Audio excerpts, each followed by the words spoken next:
আসসালামু আলাইকুম। 13ই নভেম্বরকে ঘিরে নানান কর্মকাণ্ড কিন্তু সরকার আওয়ামী লীগ পাল্টাপাল্টি অবস্থানে আছে। তবে আজকে যে দৃশ্যপট আমরা দেখেছি, এই দৃশ্যপট একটা ভিন্ন বার্তা দেয়।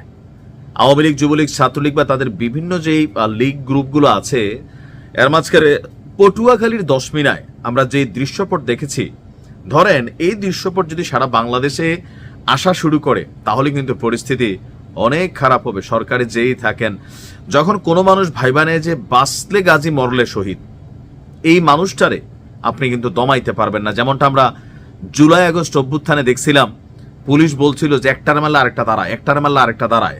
তখন কি হয়েছে, যখন মানুষের মধ্যে থেকে মৃত্যু ভয় সইরা যায়, তখন কিন্তু আসলে যে কোনো পরিস্থিতি বদলাই যেতে মাত্র সময় লাগে না।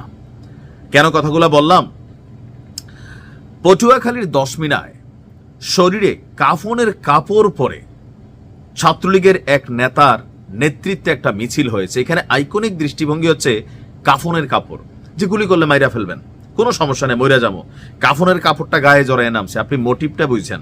এখন এই মোটিভে যিনি নামছেন, তিনি মানে আমরা যতটুকু দেখলাম যে ভোরবেলায় উপজেলা সদরের প্রাণী সম্পদ অফিসের সামনে থেকে মিছিলটি শুরু হয়ে আদালত এলাকায় গিয়ে শেষ করেন। এখন ভোরবেলায় কেন করলো? কারণ ভোরবেলায় করার কারণ হচ্ছে পরিবেশটা শান্ত থাকে, আর ওই মুহূর্তে মানুষ টানুষ বেশি থাকে না, পুলিশ টুলিশে সম্ভবত ঘুমায়, যার কারণে নিরাপদে একটা টাইম পাইছে। কেউ কেউ এটা দেখে ফেসবুকে হাসতেছেন, আবার কেউ বলতেছেন যে না, আস্তে আস্তে কিন্তু ছাত্রলীগ, আওয়ামী লীগ, যুবলীগের সাহসটা ভিন্ন দিকে যাচ্ছে। বলা হচ্ছে সামাজিক যোগাযোগ মাধ্যমে যে ভিডিও আমরা দেখেছি, সেখানে দশমিনার সরকারি আব্দুর রশিদ তালুকদার ডিগ্রি কলেজে ছাত্রলীগের সভাপতি যিনি ছিলেন, জায়েদ পেদা, নাম কি, গেদার ভাই পেদা, জায়েদ পেদা কাফনের কাপড় পরে সামনে থেকে এই মিছিলটির নেতৃত্ব দেন। মিছিলে একটা মোটামুটি ভালোই, এখানে ক্রাউড যেটা হয়েছে ভালোই, আপনার ছাত্রলীগের নেতাকর্মীরা এখানে কানেক্টেড হয়েছিল।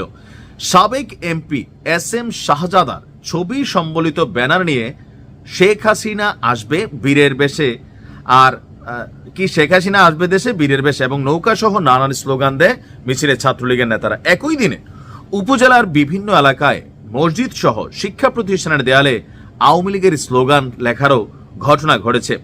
আর মিছিলটি হওয়ার বিষয়ে নিশ্চিত করছে দশমিনা থানার ওসি যিনি আছেন মমতা আব্দুল হালিম। তিনি বলছেন, মিছিলের বিষয়টি আমরা ভোরে জানতে পেরেছি, এটা ঝটিকা মিছিল ছিল, আর মিছিল দিয়ে তারা আত্মগোপনে চলে গেছে, আমরা তাদের গ্রেফতারে অভিযান পরিচালনা করছি।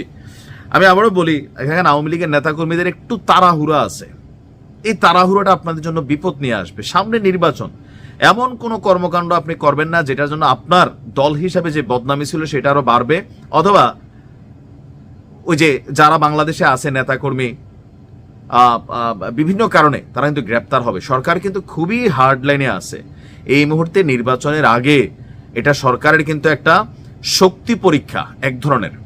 তো এই শক্তি পরীক্ষাটা কেমন, যে যেমন ধরেন সরকার চাচ্ছে 13ই নভেম্বর যেন বাংলাদেশে আওয়ামী লীগ ঢাকা লকডাউন সহ যে পরিকল্পনা করছে কোনো কিছুই করতে না পারে। সর্বোচ্চ হার্ড লাইনে পুলিশের স্পেশাল ফোর্স টোর্স কিন্তু এখানে কানেক্ট করা হচ্ছে। আবার আওয়ামী লীগ চাচ্ছে তারা ইজ্জত রক্ষার জন্য নামবে। আপনি দেখেন বিএনপি বলছে তারা সর্বোচ্চ প্রস্তুত, জামাতও সর্বোচ্চ প্রস্তুত। এই দিন আওয়ামী লীগ মাঠে নামা মানে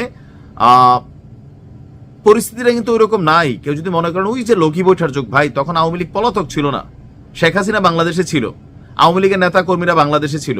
এখন এই পরিস্থিতিতে আপনি এগুলা কইরা মানুষের কাছে আপনার নেগেটিভ ইমেজ তৈরি করবেন, কারণ বাংলাদেশের মানুষ এই মুহূর্তে একটা নির্বাচন চায়, এমন কোনো কিছু চায় না। আপনি রাজনৈতিক কর্মকাণ্ড করবেন ঠিক আছে, কিন্তু এগুলা দিয়ে যদি আপনি কোন রকম রাজনৈতিক কর্মকাণ্ড করতে চান, যে লকডাউন করবেন, অচল করে দিবেন ঢাকা, তারপরে যে এক মহিলার, এটাকে এআই ভিডিও কিনা জানি না, যে লগি বৈঠা নিয়ে আসার যে আহ্বান করছে, এইসব আহ্বান যারা করছে, এআই ভিডিও হলে তো এটার কিছু করার নাই।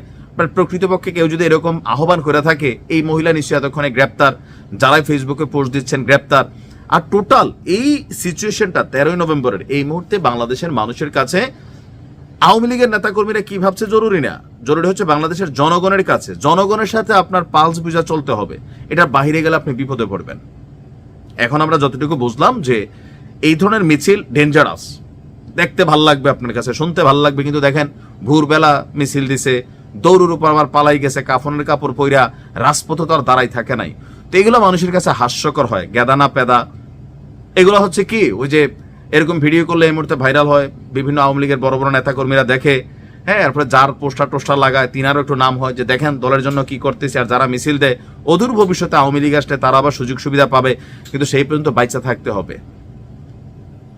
এই সকল কর্মকাণ্ড করে এই মুহূর্তে দেশকে অস্থিতিশীল করার চেষ্টা করলে আপনি রাজনৈতিক কর্মকাণ্ড যেটাই করেন এটা হইতে হবে সুষ্ঠু, এটা হইতে হবে অহিংস, এটা হইতে হবে যে হ্যাঁ জনগণ আপনার কাজটা পছন্দ করতেছে। কিন্তু আপনি এই ধরনের লগি বৈঠা সহিংস টাইপ অ্যাক্টিভিটিজের দিকে কোনো রকম পোস্ট করলে এই যে 1-1.5 বছরে আওয়ামী লীগ সম্পর্কে মানুষ 2-1% যে মানে মেন্টালিটি বদলাইছে, এইটার আরো 100% বিগড়াই দিবেন, গ্রেপ্তার হবেন।